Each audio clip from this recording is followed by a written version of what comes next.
because that they think will compensate for the hole in their soul. Right. But they got $100,000, right. But they didn't want to think about it. Take it on the big philanthropic level, got $100 million. So you put $100 million, you put $1 million, like the first thing that these radio stations said, well, Dr. Dre has come in and he donated $1 million of his money to the 911 victims. Well, what would you damn do? What do you do for the black somebody giving you money so you can donate it so you can actually look like a good guy. There's a lot of blood. There's a lot of cats that got millions off of blood money. I used to tell cats back in the day, while Easy and all of them had their Jerry curls back on tour, I'm saying, you know what, really, you know, there's a lot of blood money out there. I know you guys doing whatever you got to do, but I got to say what I got to say. You know, we all rolling together. There's cats like Brian Turner, who actually was the head of the company of Priority Records, that put all the West Coast gangster stuff down, and he sold his company for what? $300 million. A lot of blood money. Jimmy Iovine and Ted Field and Interscope Records.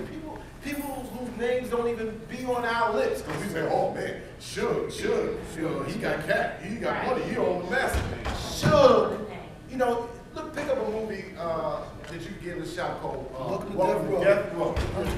Ted Field and Jimmy Iovine sold the record company for $400 million. Suge in jail. Harry O, who financed Interscope with $1.5 million in the beginning, in jail, and the money that he put up in Death Row taken away because of RICO. Then you got what? Tupac and Biggie dead.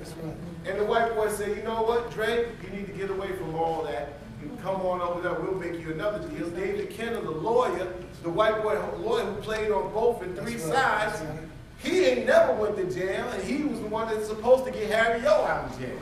I mean, you pick up that story, and it'll bug you out and say, man, because these names, who right now, their names are so public, but amongst our public, they're unknown.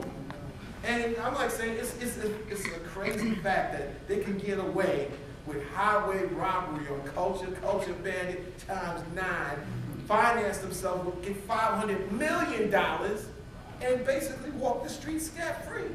Walk the streets like, okay, nobody knows me, I'll get away with it. But before, you know, I try to keep quiet a bit here because I think that the young people need, we had to shut up the old people in my days so that we could organize for the revolution.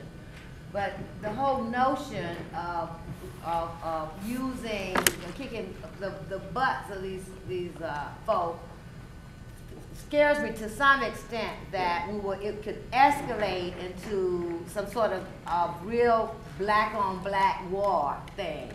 And I think maybe we ought to look at perhaps, did I get it wrong? Did I misunderstand? A lot of the people that, I said a lot of the record execs that Chuck was talking about were white. Well, that's why I laughed. Okay, that's what I was saying. That's why the executive. Okay, I see. All right. Not the rapper. Organization. Okay, that's, okay. This is a small part. That's why I laughed. This is a small part of the whole total process of what this whole thing is about. Okay. This organization, and then moving upon an organized effort to cure some of the ills is the best program. What depends on the mentality and the mind of the sum of the parts that actually organize. How you go about this, you realize that this is causing the cancer, how you go about cutting it out. You know, if you try to go the logical way, fine. But if the logical way don't work, then you got to increase the ante in that situation. Oh, I believe in political consequences. 2005. We did our share. I told you, 2005, you start looking at what influences what, that means what? The 11-year-old is now, what, 15? You're talking about the what? The 8-year-old is now 13? You're talking about the 13-year-old is what? Now 18? I just want to say one last thing. I want to thank y'all for coming. Thank y'all for honoring me. Y'all just want to dismiss myself. I just want to say I am because we are everything for everyone and for ourselves. Thank you very much.